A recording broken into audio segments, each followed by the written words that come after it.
Chapter 10 Confetti Hits the Fan. Mr. Hoover's truck was still there. Woohoo!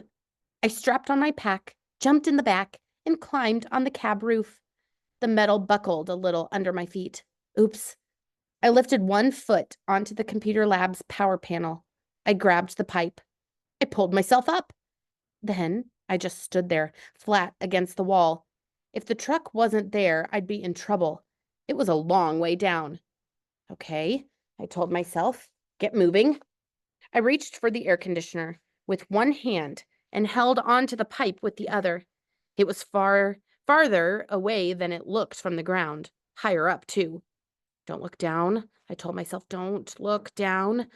I glued my eyes to the air conditioner. My right hand had a good grip over the top of it, and I was about to go for it when I felt something tickling my hand. It was creepy, crawly. And the next thing I knew, a big black spider was dive bombing me from the air conditioner. Ah! I swatted, I shook, I panicked, I slipped. And when it was all over, the spider had disappeared, and I was hanging onto the pipe, scared out of my mind.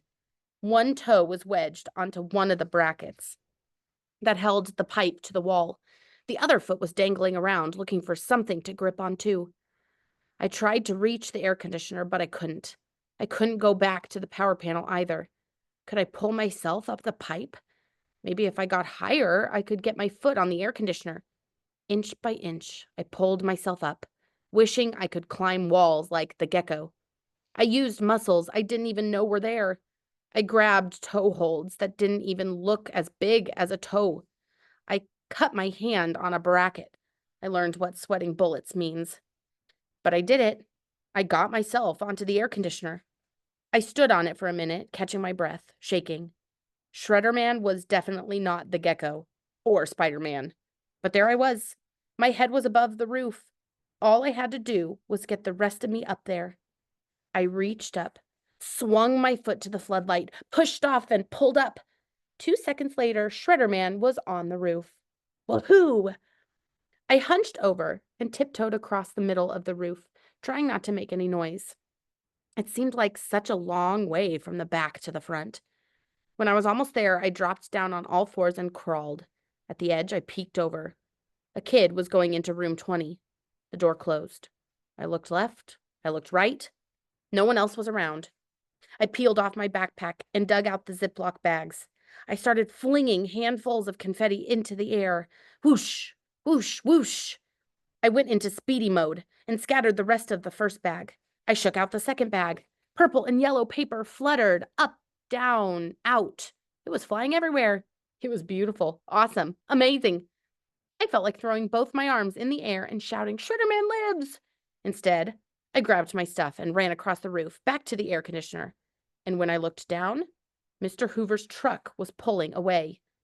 Uh-oh. I stood there a minute, not knowing what to do. Superheroes don't call for help. They are the help. And I had to get down from there fast. So I took a deep breath, and I lowered myself over the roof and onto the air conditioner.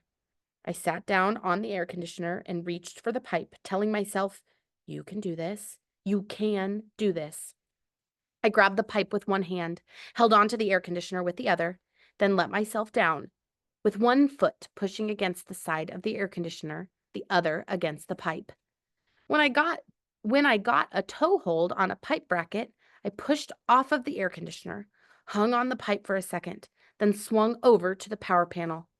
So far, down was much easier than up. And if the truck had still been there, it would have been all over.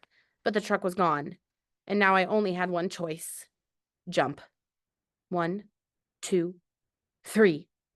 I pushed off and flew to the ground. Guess what? Shredderman is not Superman either. I landed hard, fell over, and scraped both hands and an arm. Everything hurt, but nothing was broken. So after a few seconds of shaking off the pain, I got up and dusted off. Then I snuck around the building and back to class.